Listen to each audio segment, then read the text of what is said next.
How we doing? I am your host, Robert T. Gardner Jr., also known as Dr. Rob.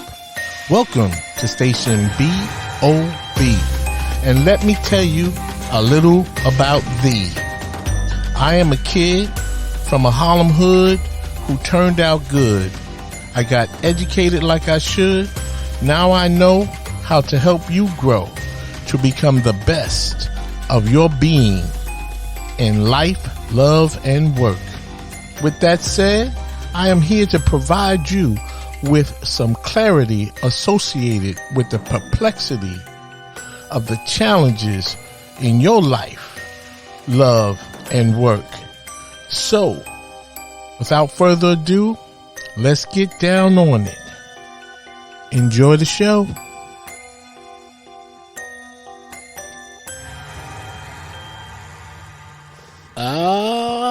Yes. How we doing?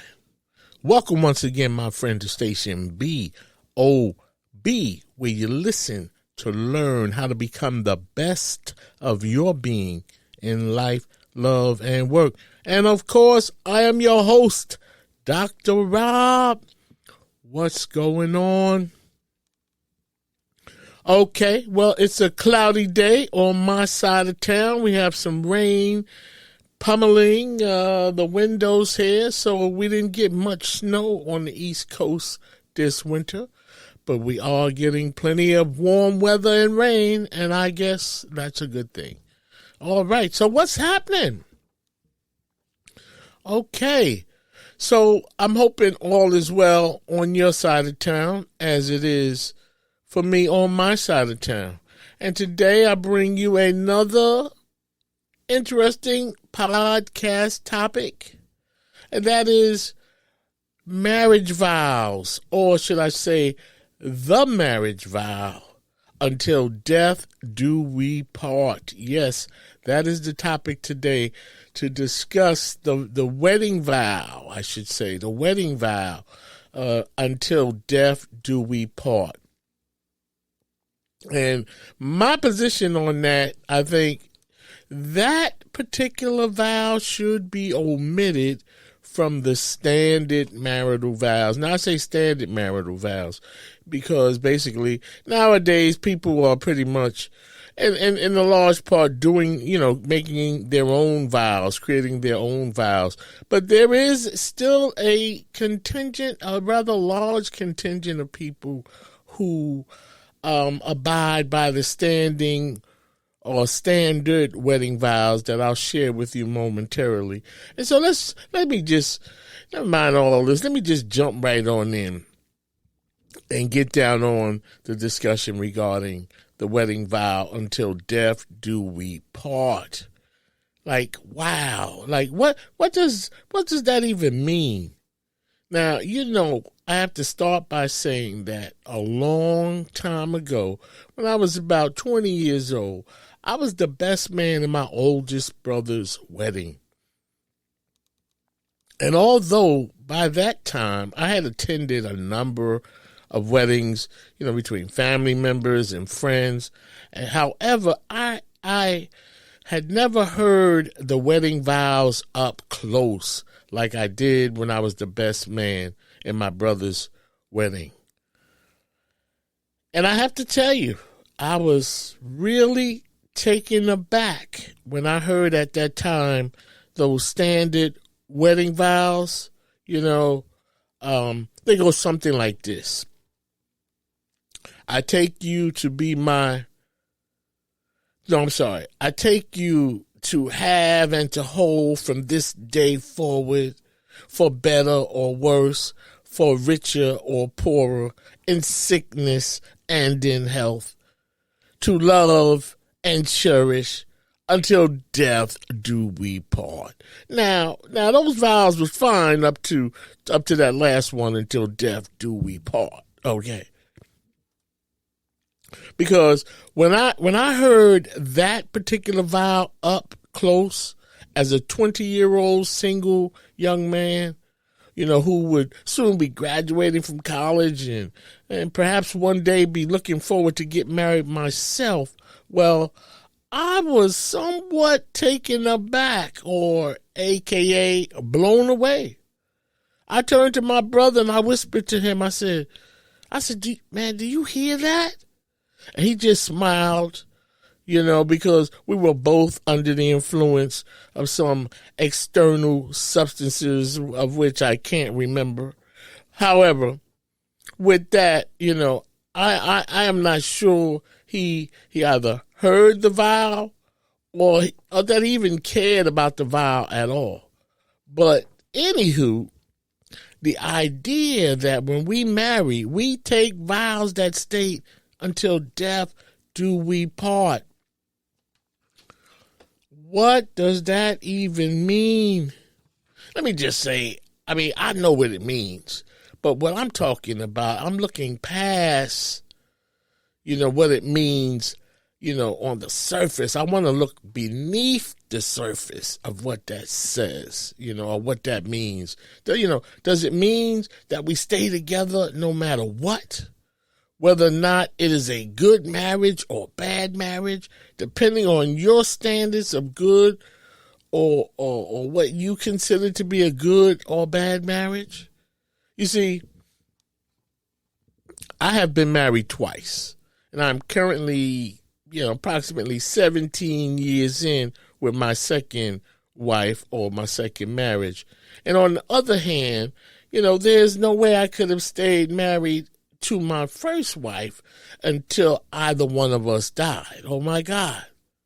As a matter of fact, I remember all the legal battles that I had after we were, no longer married. When we were divorced, I had been back and forth to court so much with her. I asked my attorney, like, when is all of this going to end? And my attorney at that time, she said, this will end when one of you die. And so, in that regard, until death do we part, that's a real thing.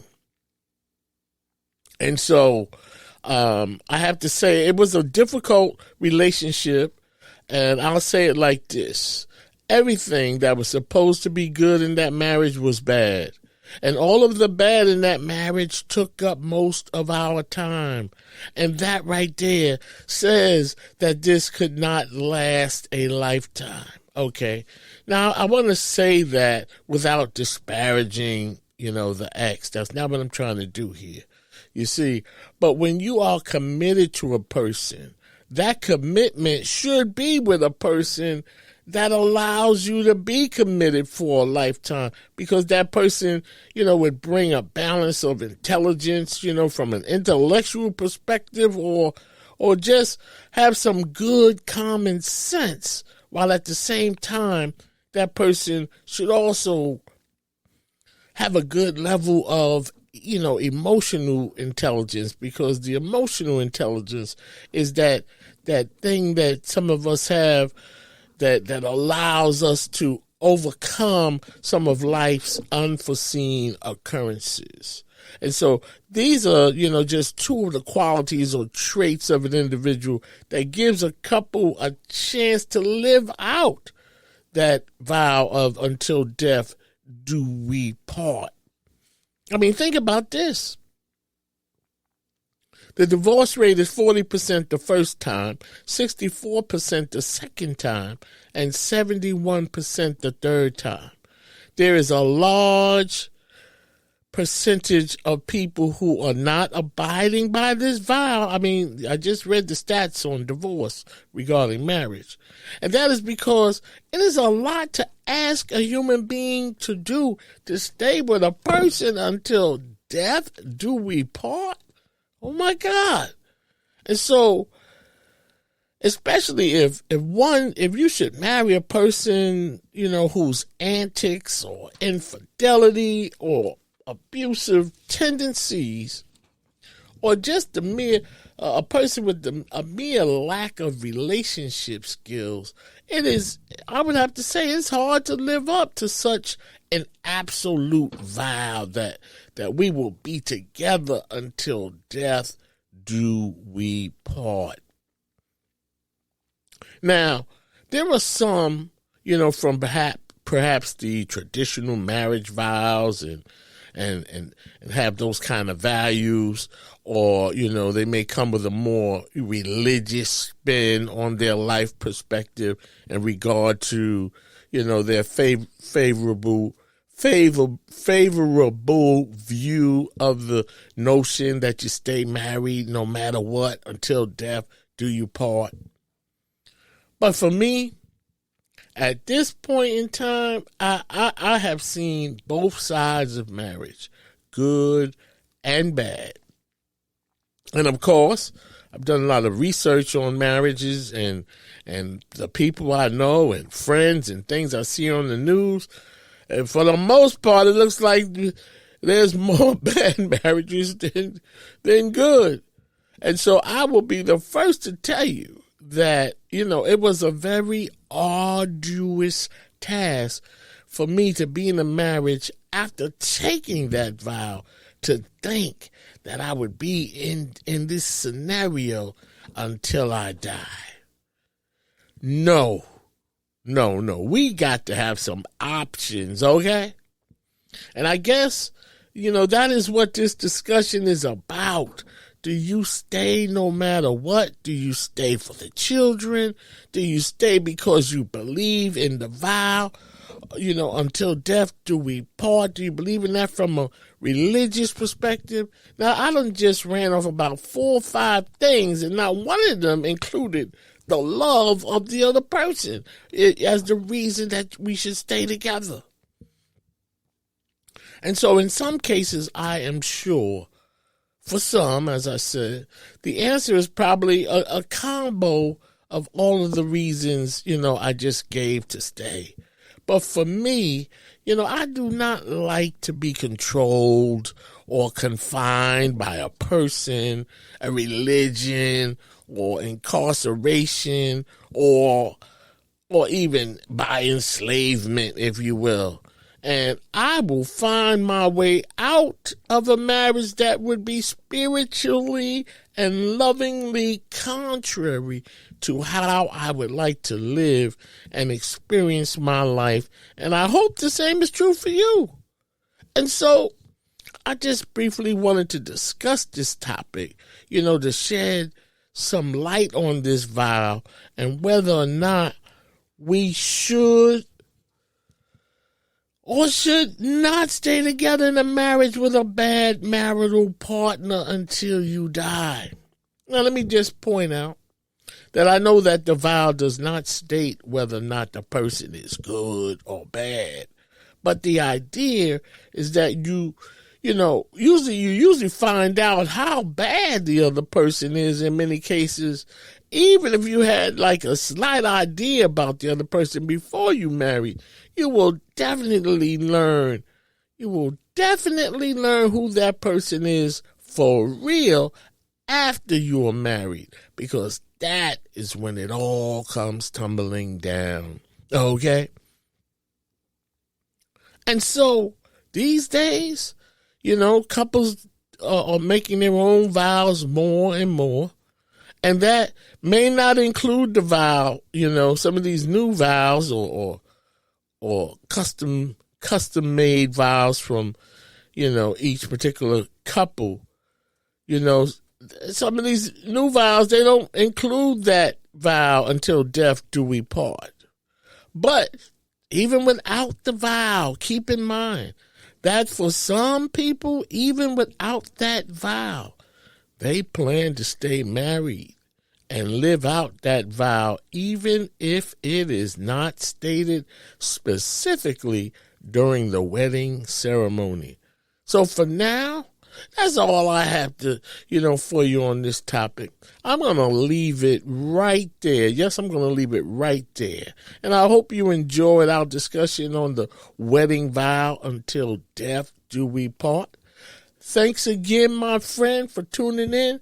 Thank you for your support. And you can get my podcast anywhere you get your podcast. Make it a good day for yourself. And remember, life is good, even when it ain't. All right? Peace.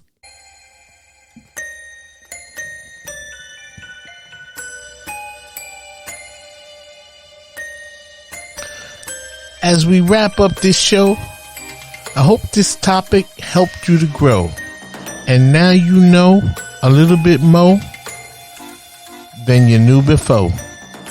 If you have any questions about this topic, please email me at changeagentrtg@gmail.com. See my website, relationshipreadiness.org, to learn more about my counseling, consulting, and educational programs related to life, love, and work.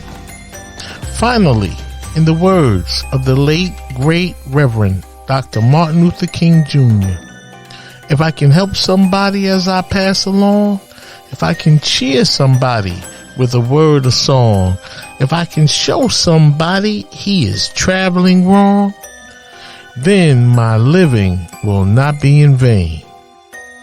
Until we meet again, do the right thing when nobody is looking. Peace, beloved.